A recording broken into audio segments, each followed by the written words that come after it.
할렐루야. 네. 오늘은 우리가 일본 치하에서 해방된 지 바로 76주년 되는 해입니다. 오늘은 참으로 기쁜 날이지만 치욕스러운 날이기도 합니다. 할렐루야. 바로 그 일본 강점 치하에서 36년 동안 우리의 국권을, 주권을, 인권을 유린당하고 살아왔던 그런 과거를 돌아보면 우리가 참으로 슬프고 또 참으로 치욕스러운 그런 날입니다. 근데 하나님께서 우리를 사랑하셔서, 우리나라를 사랑하셔서 바로 많은 크리스찬들을 통해서 하나님 앞에 기도하게 하시고 또 독립운동을 하게 하셔서 그렇게 우리에게 큰 자유와 기쁨을 주신 그날을 우리가 기념하는 날입니다. 우리가 하나님 앞에 그렇게 인사합시다. 하나님께서 일본에게서 우리를 해방시켜 주신 것을 감사드립니다. 아멘. 하나님 앞에 영광을 드리겠습니다. 사람의 힘으로 한 것 같지만 절대 그렇지 않다는 것입니다. 사사기에도 보면 많은 사사들이 세워졌어요. 그런데 그들이 주변 나라에다가 조공을 바치고 구속되어져서 자기 마음대로 뭘 할 수 없고 늘 침략을 당할 때 바로 하나님을 의뢰하고 하나님 앞에 기도하는 그런 사사들을 통해서 그 이스라엘 나라에 평화를 주시는데 그때마다 성경은 그렇게 기록하고 있습니다. 누구누구 사사시대에 하나님이 함께 하시니 뭐 40년 동안 평화를 누렸더라, 뭐 20년 동안 통풍하였더라, 이렇게 계속해서 말씀을 합니다.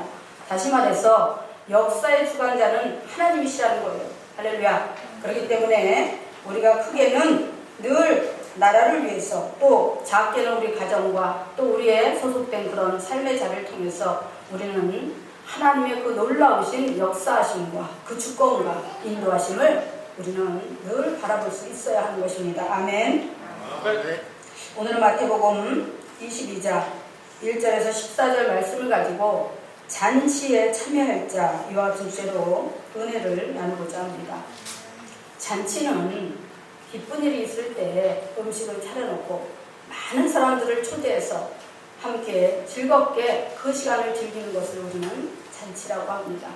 그런데 바로 하나님께서 우리에게 천국잔치를 배설해 놓으시고 수많은 사람들을 초청하고 있는 것입니다. 너도 와라, 너도 와라. 그러면서 바로 영원히 살 수 있는 그 천국이란 나라는 슬픔도 없고 고통도 없고 질병도 없고 사망도 없고 오직 기쁨 가운데서 영원히 사는 그런 곳이기 때문에 그런 곳에 오라고 초청하는 그 천국 자리야말로 얼마나 기쁘고 즐거운 자리겠습니까? 할렐루야. 오늘 바로 본문을 통해서 십자가를 지시기 전 예수님은 여러 가지 비유를 통해서 하나님 앞에 나와 신앙생활을 하는 그런 성도들이 어떻게 평소에 신앙생활을 해야 되는지에 대해서 말씀해 주셨는데 바로 그 중에 하나가 혼인잔치입니다. 비유라고 해서 이것은 가상적인 얘기가 아닙니다. 장차 일어날 일에 대해서 그리고 쉽게 이해를 돕기 위해서 비유를 들어 얘기하고 있는 것입니다. 그리고 이 일이 반드시 일어나게 될 것입니다. 왜냐하면 하나님의 섭리는 한치의 오차도 없이 진행되어 가고 있기 때문입니다. 우리가 이렇게 날씨만 보더라도 정말 그렇게 무덥고 밤에도 우리가 너무 그 열대어 더위를 통해서 우리가 잠을 이루지 못했어요. 그렇죠? 그런데 하나님의 그 섭리는 일도 오차 없이 진행되어져서 엊그저께 바로 가을이 왔어요. 입추가 지나고 이제 삼복 더위 중에 마지막 더위인 말복이 지나고 나니까 아침 저녁 기온이 확연하게 달라졌습니다. 그렇죠? 추워요. 그래서 얇은 이불을 덮어야 합니다. 마찬가지로 우리가 그런 얘기를 합니다. 아유 이제는 봄도 없어지고 가을도 없어졌어. 여름하고 겨울만 존재하려나 봐. 너무 더워. 그렇지만 그것은 우리가 느끼는 체감 온도이지 하나님의 그 섭리는 아주 정확하다는 것입니다. 봄이 있으면 여름이 있고 여름이 있으면 가을이 있고 왜? 하나님이 분명히 정해놓은 그런 세상의 질서요, 자연의 섭리이기 때문에 그 누구도 그것을 거스르거나 막을 수는 없다는 것입니다. 아멘. 따라서 하나님께서 기록하신 성경 말씀대로 바로 세상의 모든 것이 반드시 이루어지고 마무리되는 역사가 일어나게 될 것입니다. 그 중에 구원의 역사는 정말 한치의 오차도 없이 성경 그대로, 말씀 그대로 이루어지게 될 것입니다. 오늘 본문에 보니까 어떤 임금이 자기 아들 혼인잔치를 배설하고 주변에 있는 많은 사람들을 초청했어요. 너도 와라, 너도 와라. 내 아들이 이렇게 결혼식을 하니 얼마나 즐거운 자리냐. 그러니까 모두 와서 맛있는 음식도 먹고 내 아들을 마음껏 축복해 주라고 하면서 많은 사람들을 불렀습니다.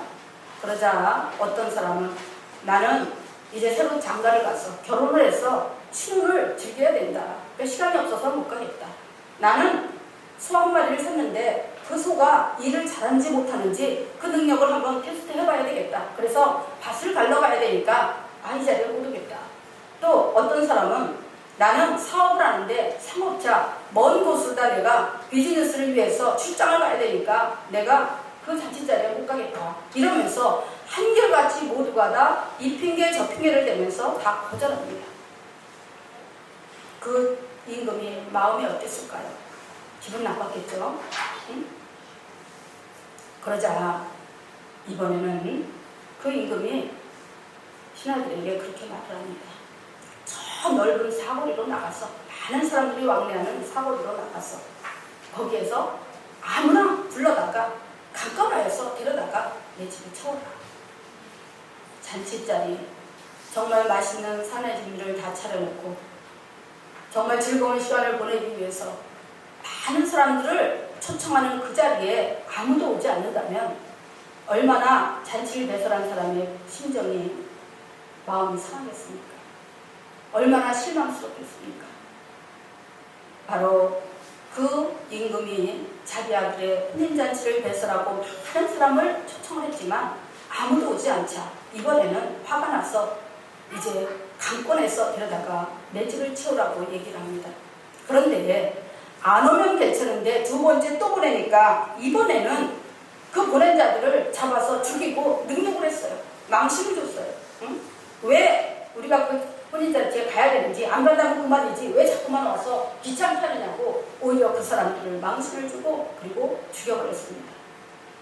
이에 화가 잔뜩 난 그 임금은 이제 많은 군사들을 보내서 그렇게 못 오겠다고 능욕하고 죽이고 그랬던 사람들을 다 죽여버리고 그 동네를 불살라버리고 그리고 나서 이제 나가서 아무나 닥치는 대로 다 데리고 오는 거예요. 악한 자도 데려오고 선한 자도 데려오고 건강한 자도 데려오고 병든 자도 데려오고 부자도 데려오고 가난한 자도 데려오고 그래서 이제 그 집을 막 채우게 됩니다. 잔치자리를 이제 다 채웠는데 거기에서 이상하게 그 자리에 오지 못할 한 사람이 있는 거예요.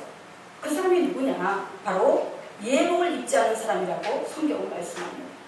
여기서 예복은 바로 그 계시록 19장 8절에서 뭐라 그러느냐? 하나님이 세마포 옷을 입게 하셨음즉 이 세마포 옷은 성도들의 옳은 행실이로다 이렇게 말씀을 합니다. 옳은 행실이 뭘까요? 바로 성도들이 하나님 앞에 나와서 믿음으로 순종하고 자기에게 맡은 바 사명과 책임을 잘 감당하며 오직 주님만을 바라보면서 참된 삶을 살았을 때 그들 자신도 모르는 사이에 하나님께서 예비하신 저 천국에 갈 때는 우리가 반드시 예복을 입어야 되는데 그 예복을 입지 않는 자는 천국에 절대로 들어갈 수가 없는 것입니다. 그런데 그렇게 열심히 신앙생활을 한 자들에게는 하나님이 예복을 입혀주셨는데 그것은 이 세상의 어떤 옷감이나 재질로 기술로 만든 그런 예복이 아니라는 것. 믿음으로 지어진 하나님의 십자가의 생명의 은혜로 지어진 그 아름답고 하나밖에 없는 세상 유일의 하나님만이 만들 수 있는 그 예복을 성도들에게 입혀주신다는 거예요. 그 정말 창세기 그 시대에 보면은 아담과 하와가 죄를 지었을 때 그들이 자기들의 벌거벗었음을 깨닫고 나무로다가 옷을 만들어서 부끄러운 데를 가렸다고 성경은 말씀합니다. 그러면 그 전에는 그들이 옷을 안 입었을까요? 입었어요. 입었는데 사람의 눈에는 보이지 않는 하나님이 입혀주신 거룩한 의의 옷을 입고 있었다는 것입니다. 근데 그 옷이 죄를 질 때 그 몸에서 사라져버린 거예요. 그래가지고 자기들이 죄를 짓지 않았을 때는 벌거벗었으나 부끄러워하지 아니하였다고 말씀하고 있는데, 죄를 짓자 그 옷이 벗어지니까 그때부터 너무 부끄러워서 나뭇잎으로 치마를 엮어서 바로 자기들의 부끄러운 그런 치부를 가렸다고 성경은 말씀합니다. 바로 예수 그리스도께서 이 땅에 오신 것은 우리가 벗어버린, 우리의 죄 때문에 스스로 벗어버린 그 의의 옷을 우리에게 다시 입혀주고, 그리고 예수님을 신랑 삼아서 저 천국에 들어갈 자들에게 바로 우리에게 그것을 입혀주시고 영원한 하나님의 천국 잔치를 배설하고 그것으로 인도에 가시기 위해서 바로 이 땅에 오신 것입니다. 할렐루야. 네. 그렇다면 모두가 다 하나님 믿는 자들은 이 의의 옷을 입고 하나님 앞에 인정받고 하나님의 백성이라, 하나님의 자녀라 그렇게 인정받고 천국 그 잔치에, 혼인잔치에 들어가야 되는데 교회에 나온다고 다 들어갈 수 있을까요? 천만에요. 그렇지 않다는 것입니다. 주님은 분명히 말씀하셨어요. 한 공간 안에서 한 말씀을 주제로 한 목자와 성도들이 예배를 드리고 말씀을 듣고 그리고 신앙의 연단과 훈련을 받지만은 그 안에, 그 한 공동체 안에 발복이 있고 가라지가 있고 오른편에 선자가 있고 왼편에 선자가 있고 하나님의 말씀에 전적으로 순종하는 양이 있는가 하면 치받고 늘 불순종하는 누가 있다고요? 염소가 있다는 것입니다. 여러분 이 시간 한번 스스로 생각해 보시기 바랍니다. 여러분은 양인지 염소인지, 여러분은 오른편의 선자인지 왼편의 선자인지, 여러분은 알곡이 되어가고 있는지 아니면 언제나 항상 그대로 쭉정인지 자기 자신의 신앙을 돌아보시기 바랍니다. 오늘 성경은 분명히 말씀합니다. 그 예복을 입지 않는 자, 그 자에게 그 임금은 말합니다. 그대는 어찌하여 예복을 입지 않고 그 자리에 있는가? 그러니까 예복을 입지 않은 그 한 사람이 뭐라 그랬다고요? 유고무원이거든요. 입이 있어도 대답을 못하는 거예요. 무슨 말을 하겠습니까?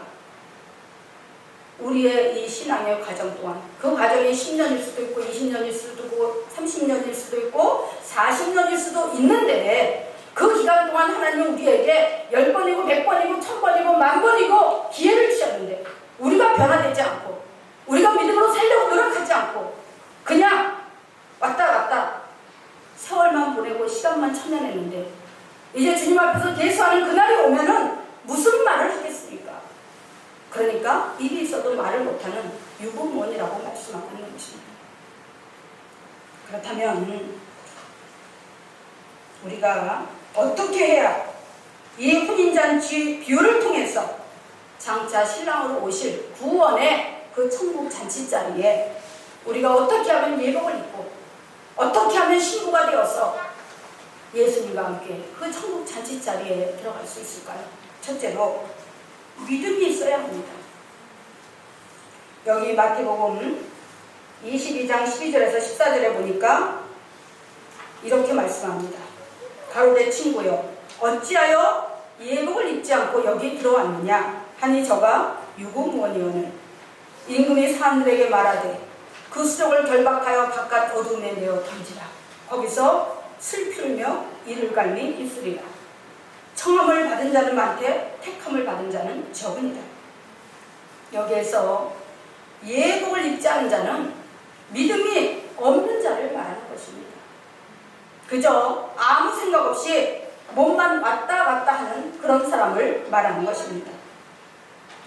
믿음이 있는 자는 영적으로 살아있는 자입니다.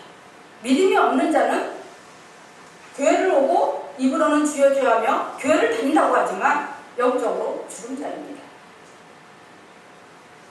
믿음이 있는 자답게 정말 하나님을 사랑한다면 내 중심이 아닌 하나님 중심의 삶을 살아야 하는 것입니다. 오늘날 많은 교회가 있고 많은 성도가 있지만 알곡이 있고 가라지가 있습니다. 그럼 알곡은 왜 알곡이고 가라지는 왜 가라질까요? 알곡은 정말 믿음으로 살아낸 자들입니다. 사람 바라보지 않고 환경 바라보지 않고 하나님의 말씀을 늘 묵상하고 그 말씀을 따라 지켜 행하려고 최선을 다해서 성실하고 정직하게 신앙의 삶을 살아낸 자들입니다. 그런 자들이 바로 알곡입니다. 그런데 가라지는 바로 1년이 지나고 2년이 지나고 3년이 지나도 도무지 성장하지 않아요. 도무지 변화되지 않아요. 그저 시간만 때울 뿐 세상 사람들이 보기에도 하나님이 보시기에도 자기 자신이 보기에도 정말로 신실한 크리스찬인지 아니면 무신론자인지 도무지 분간이 안 됩니다. 그럴 때 주님이 보시면은 어떤 생각을 하시겠습니까? 사람은 단번에 변화되지 않아요. 제가 오늘 아침에 이제 일찍, 주일날은 제가 일찍 옵니다. 일찍 오는데 걸어서 오는데 약 15분 정도 거리가 돼요. 그런데 우리 집에서 한 100m 정도 나오면 길 옆에 그 단독주택이 하나 있는데 거기에 복숭아 나무를 심어놨어요. 그런데 복숭아가 탐스럽게 익었는지 발그스름하게 익었는데 그거를 보면서 내 마음속에 나도 모르게 저 복숭아 하나 따먹고 싶다. 응? 그런 생각이 드는 거예요. 이게 사람의 본능입니다. 그래서 저는 제 마음속을 비추어 보면서 아담과 하와 생각이 났어요.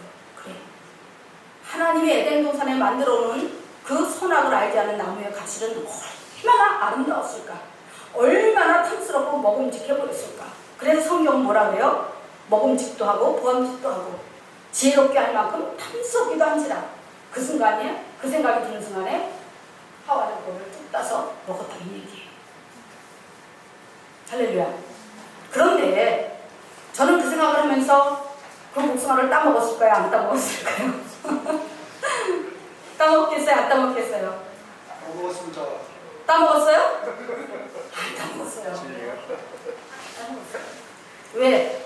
제가 하나님을 안 믿는다면 혹시 누가 보나 안 보나? 그러면서 하나 뚝 따가지고 가방에다 녹아들어서 먹었을지도 모르죠. 근데 하나님을 믿으니까 그 먹고 싶은 욕망을 절제하는 거예요. 그리고 남의 것을 도적질하면 안 되니까 참는 거예요. 먹고 싶은 건 본능인데 그 다음에 그런 본능적인 자아를 내가 컨트롤하면서 나는 하나님의 자녀니까 참아야지. 응? 저러고 따면 안 돼. 어린애가 아니고 어른이라도 순간적으로 그런 욕망을 들 수 있다는 것입니다. 그뿐만이 아니라 여러분도 마찬가지일 거예요. 응? 그런데 그러면서 제가 무슨 생각을 했느냐. 그래, 사람은 단번에 변할 수는 없다. 내가 교회를 다니고 또 신학을 하고 주의 종이 돼서 훈련을 받고 또 목회를 한 지가 20년이 가까워 오고 있어요. 그러면 이 많은 세월 속에서 아직도 내 가슴 속에 본성은 남아있구나. 이 죄성은 아직도 남아있구나. 그럼 어떻게 해야 돼요? 조금씩 조금씩 변화시켜 나가는 것입니다. 점진적으로 성화시켜 나가는 것입니다. 하나님의 모습을 닮아갈 수 있도록, 예수님의 모습을 닮아갈 수 있도록 그렇게 노력을 하는 것입니다. 하루아침에 변할 수는 없어요.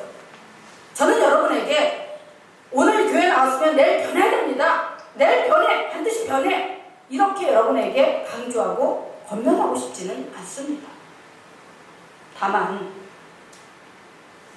한 달이 지나고 2달이 지나고 3개월이 지나고 이렇게 지나는 그런 세월 속에서 그냥 그 시간을 흘려보내지 말고 말씀도 좀 보시고 기도도 좀 하시고, 그래, 내가 하나님을 믿는 하나님의 자녀니까 하나님은 전지전능하시고 무소부지하시고 우리를 긍휼히 여기시고 불쌍히 여기시는 그런 분이니까 이제 내 문제를 좀 맡겨보자. 나도 기도라는 것을 좀 해보자. 내 삶 가운데 하나님을 좀 만나보자. 이런 결단과 변화가 있어야 되는 거예요. 할렐루야. 그러면 여러분이 어떻게 되겠어요? 변해지는 거예요. 그래, 내가 하나님을 안 믿을 때는 세상 가운데서 술도 자주 마셨어. 응? 세상 사람들 따라서, 친구들 따라서 내가 클럽도 가고, 또 세상 모이면은 내가 안 빠지고 가고, 또 세상에 있을 때는 내가 담배도 피우고 다니고 막 그랬지만, 그래, 성경에 담배 피지 말라고 안 나와 있지만, 담배는 어떻게 해요? 독이에요. 우리 몸에 들어가면 독이에요. 폐암을 일으켜요. 그리고 술은 어떻게 해요? 한 잔만 딱 먹으면 좋습니다. 여러분이 한 잔만 먹고 안 먹을 자신이 있다면 여러분 다 술 마시세요. 저 마시지 말라고 안 해요. 그렇지만 한 잔을 먹고 두 잔을 먹고 세 잔을 먹고 네 잔을 먹으면 사람이 어떻게 해요? 실수를 하게 되고, 그리고 경고망동한 짓을 하게 된다는 거예요. 그러면 어떻게 해요? 하나님의 영광을 가리우게 되는 것입니다. 그래서 성경에서는 그렇게 말씀합니다. 낡은 가죽 부대가 되지 말고 새 부대가 되어라. 낡은 가죽 부대는 세상의 온갖 더러운 구습들, 습관들, 버릇들, 이런 것들을 가득 담은 낡은 가죽 부대예요. 그럼 어떻게 해요? 거기에는 썩어지고 오염되고 그런 것들이 들어있기 때문에 결국 그게 터져서 찢어지게 돼요. 그러나 예수 그리스도 안에 들어와서 새 사람이 되었으면 이제 우리도 새 가죽 부대가 되어야 되는 것입니다. 튼튼한 새 가죽 부대, 깨끗하고 성결한 새 가죽 부대, 거기에다가 우리의 변화된 행실들을 담는 거예요. 사랑을 담고, 배려를 담고, 양보를 담고, 할렐루야, 경건한 모습을 담고, 축복을 담고, 믿음을 담고, 그러면 그 가죽 부대가 어떻게 됐어요? 그 가죽 부대가 우리의 힘이 되고 능력이 되고 지혜가 되어서 우리를 새로운 삶의 미지의 세계를 향해 나아가는 그 길에 힘이 되고 능력이 되고 든든한 그런 백그라운드가 될 수 있다는 것입니다. 할렐루야. 왜? 그 성령의 새 부대는 성령님께서 인도하시고 주관하시는 것이기 때문에. 할렐루야. 어떤 유명한 작가가 담배를 그렇게 좋아했대요. 제가 이름은 안 되겠습니다. 이름은 알고 있지만 안 하겠습니다. 근데 어떤 목사님은 이것을 주일 예배 시간에 얘기했어요. 이름까지 대면서. 근데 저는 이름은 안 되겠습니다. 혹시나 그 사람에게 누가 될까봐. 근데 그 사람이 정말 네노라 하는 우리나라의 유명한 그런 탑 작가예요. 근데 그 사람이 담배를 그렇게 좋아했대요. 담배를 항상 물고 살았대요. 근데 그를 가르쳤던 지도했던 스승이 어느 날 그러더래요. 이제 뭐 연세가 드셨으니까 그 작가도 연세가 꽤 들었는데 왜 그 스승님 아무리 연세가 드셔도 그 제자를 볼 때 어린애같이 보잖아요. 그렇죠? 그러니까 야, 응? 너는 왜 그렇게 사람이 깨닫지를 못하냐. 지도 독약인 줄 알면 절대로 안 먹어. 근데 너는 그 담배가 독인 줄 알면서 왜 그걸 못 끊느냐고 이러더라는 거예요. 그 순간에 정말 뒤통수를 한 대 얻어가지고 큰 충격을 받았다는 것입니다. 그래서 그래, 내가 사람인데 더군다나 많은 감성적인 그런 언어를 통해서 글을 쓰고 사람들을 좀 변화시키고 사람들의 마음에 뭔가 공감을 일으키고 은혜를 주고 소망을 주는 그런 작가가 지만도 못해서 되겠는가. 그래서 그 즉시 담배를 탁 끊어버리는 거예요. 그러더니 주변에 있는 사람들이 그러더래요. 사람이 얼마나 지독하면 그렇게 평생 피웠던 그 담배를 단번에 끊을 수 있냐고. 그래서 그 작가가 그렇게 얘기했대요. 내가 지독한 것이 아니라 독인 줄 알면서도 계속해서 피우는 사람이 더 지독한 사람이라고. 할렐루야. 맞습니까? 끊어야 되는 것입니다. 여러분들이 담배나 술이나 그 어떤 것이라도 그것이 나에게 해가 되고 또 믿는 사람들의 그 시선에 시험이 들 만한 거스리는 것이 된다면 또 하나님 보시기에 부끄러운 모습이라면 우리는 단연코 그것을 끊어내야 되는 것입니다. 그런데 시간이 필요하겠지요. 그러나 결단이 없다면 10년이 가도 20년이 가도 그것을 끊지 못할 것입니다. 결단하고 무너지면 또 결단하고 10번을 결단하고 10번을 결심하고 10번을 실천을 해서라도 그런 것들을 끊어내야 되는 것입니다. 할렐루야. 그것이 바로 믿음입니다. 두 번째로 청함을 받되 반드시 택함을 입어야 하는 것입니다. 마태복음 22장 14절에 보니까 청함을 받은 자는 많되 택함을 받은 자는 적으니라고 말씀하고 있습니다. 하나님의 사랑은 보편적인 사랑입니다. 하나님 처음에 천국잔치를 배설하고, 다시 말해서 이 교회를 세우시고 세상에 나간 많은 사람들을 초청할 때 차별하지 않으십니다. 아, 저 사람 부자니까 우리 교회 오면은 좀 많이 더 기대겠다. 저 사람 불러야 되겠다. 저 사람 많이 배웠으니까 지식적으로 교회 무슨 행정이라든가 이런 모든 것을 맡아서 이끌어가면 교회가 좀 부흥이 되고 성장을 하겠다.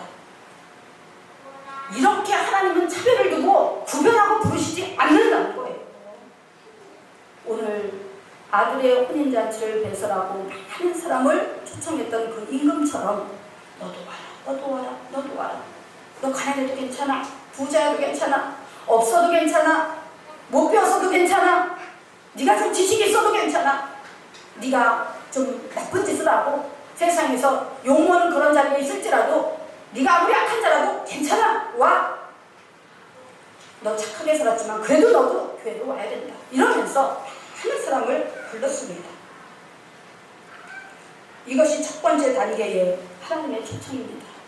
그래서 요한복음 3장 16절에서는 이렇게 말씀합니다. 하나님이 세상을 이처럼 사랑하사 독생자를 주셨습니다. 이는 저를 믿는 자마다 멸망치 않고 영생을 얻게 하게 하십니다. 할렐루야. 바로 이렇게 누군가의 전도를 받거나 특별한 계기가 되어서 교회에 많은 사람들이 나오게 됩니다. 그리고 교회 생활을 통해서 내가 신앙생활을 어떻게 하느냐에 따라서 바로 오랜 시간이 지난 다음에는 저절로 옥석이 가려지게 되는 것입니다. 오늘 성경에도 보면 많은 사람이 잔치자리에 가득 채웠다고 말씀합니다. 그 사람들, 가득 찬 사람들은 다 믿음으로 하나님 앞에 부름받고 나왔어. 악한 자나 착한 자나 가진 자나 못 가진 자나 배운 자나 못 배운 자나 다 나와서 세상의 구습적인 거 다 내려놓고 결단을 통해서 조금씩 점진적으로 변화되고 성장해서 하나님을 보시기에 알곡성으로 하나님이 보시기에 온전한 성도들의 모습을 갖추고 있는 것입니다.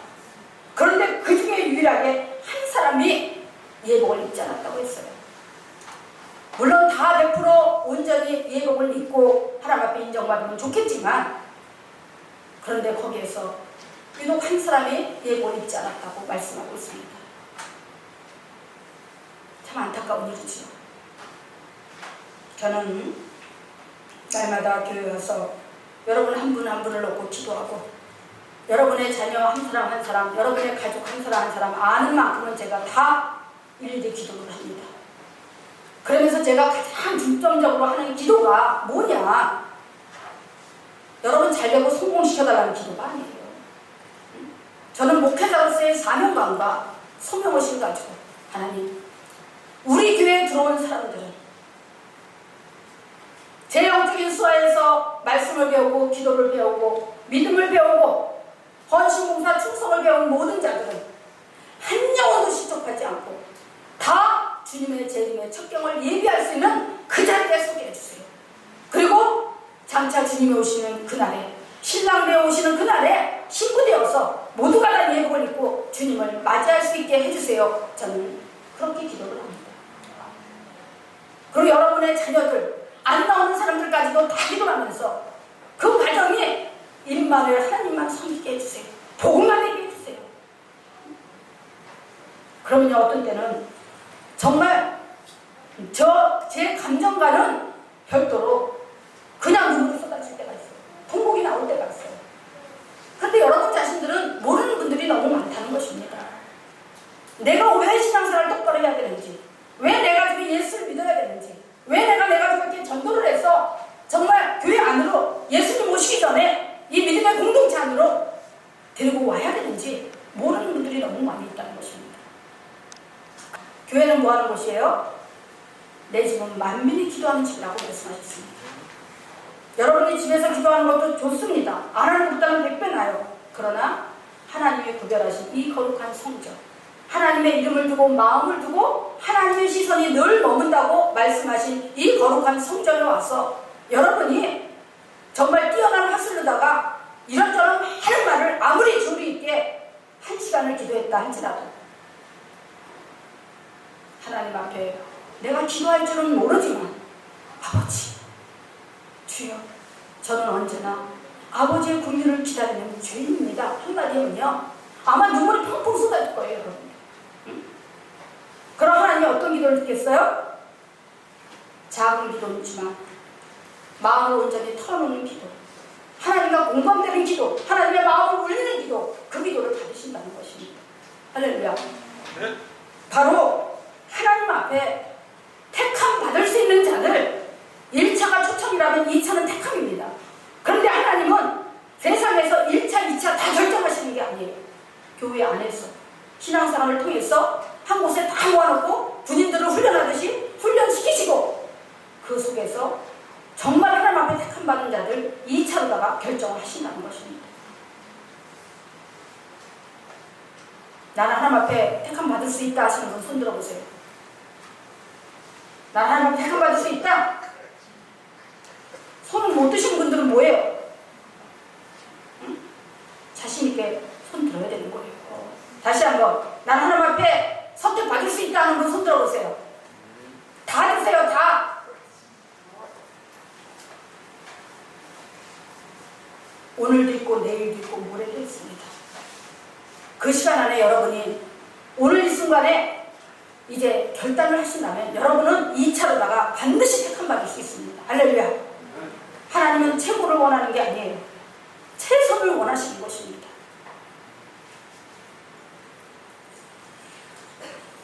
여러분들이 교회 올 때 그냥 오지 마세요.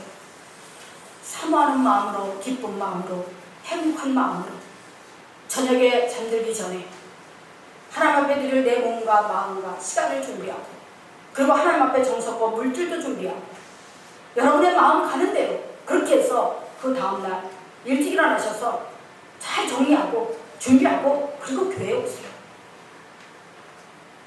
그러면 하나님은 언제부터 여러분을 받아요? 그 전날부터. 할렐루야. 네. 믿음은 사랑입니다. 여러분들이 정말 하나님을 사랑한다면 믿음으로 살 수 있어요. 변화될 수 있어요.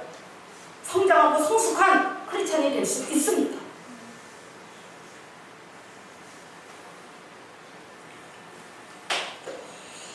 끝으로 어느 수도 원장과 제자 이야기를 하고 마무리를 할까 합니다.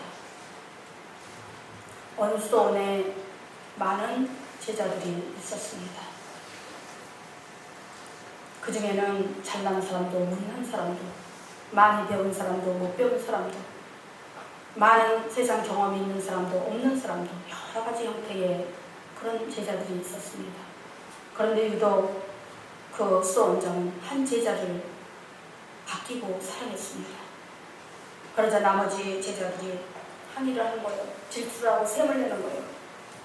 원장님, 우리는 정말 원장님이 시키는 대로 순종하고 원장님이 시키는 일을 똑바로 다 처리하고 정말 열심히 하는데 맨날 저렇게 제대로 일도 못하고 맨날 저렇게 바보처럼 저러는데 왜 유독 저 제자만 감싸고 도우시고 아끼고 사랑하십니까? 우리도 사랑해주세요. 우리가 볼 때는 저 제자는 사랑받을 만한 아무것도 없어요. 이러면서 불평을 하고 원망을 합니다. 어느 날 그 수원장이 작은 새를 바구니에다 담아가지고 와서 그 제자들에게 하나씩 하나씩 다 나눠주었습니다. 그리고 이걸 가지고 가서 아무도 없는 데 가서 이 새를 죽여가지고 가지고 오라고 얘기를 했습니다. 그랬더니 가서 제자들이 우르르 다 돌아왔어요. 그들의 손에는 죽은 작은 새가 다 들려 있었습니다. 그런데 한참 만에 돌아온 그 엉뚱한 그 제자는 그 새를 죽이지 않고 살려가지고 가지고 왔습니다. 그래서 그 원장이 물었어요. 다른 제자들은 다 죽여가지고 왔는데 너는 어째서 그거 죽이지 않고 살려가지고 왔느냐? 이러니까 그 제자가 이렇게 말했습니다. 원장님, 제가 아무도 없는 곳에 가서 이 새를 죽여보려고 아무리 애를 써봤지만 어디를 가도 하나님이 보고 계셨어요. 그래서 이 새를 차마 죽일 수가 없었어요. 그러자 남은 제자들을 밀어놓고 그 수동장이 말했습니다. 내가 이 아이를 사랑하는 이유가 바로 이것이란다. 너희들은 아무도 없는 데 가서 이 새를 죽이라고 하니까 단번에 죽여가지고 왔지만 이 아이는 하나님의 시선이 느껴져서 어디를 가든지 하나님이 보고 계시니까 내가 이 새를 죽일 수 없어요라고 말하는 그것이 진정한 하나님 사랑이고 이웃 사랑이고 이 사물을 사랑하는 그 정직하고 신실한 마음이 아니더냐. 그런데 내가 어찌 이 제자를 아끼고 사랑하지 않을 수가 있느냐. 그러자 그 제자들이 고개를 숙이고 아무 말도 못했다는 거예요. 여러분, 믿음은 사람이 보라고 하는 거 아닙니다. 우리 눈에 안 보이고 손에 안 잡히고 귀에 안 들리지만 하나님은 분명 살아계십니다. 오늘 이 자리에서 운행하시고 임재하시면서 여러분의 일거수일투족을 다 보고 계십니다. 여러분이 하나님 사랑한다고요? 그러면 사람이 안 보는 아무도 없는 곳에서도 여러분은 정직해야 되고 성실해야 되고 신실해야 됩니다. 참된 삶을 살아야 됩니다. 할렐루야. 그럴 때 하나님이 여러분을 사랑해 주시고 여러분을 믿음 있는 자라 인정해 주시고 그리고 여러분은 100% 선택받은 자가 될 것입니다. 하나님이 베푸신 천국 잔치 자리에 참여하는 자가 될 것입니다. 기도하겠습니다.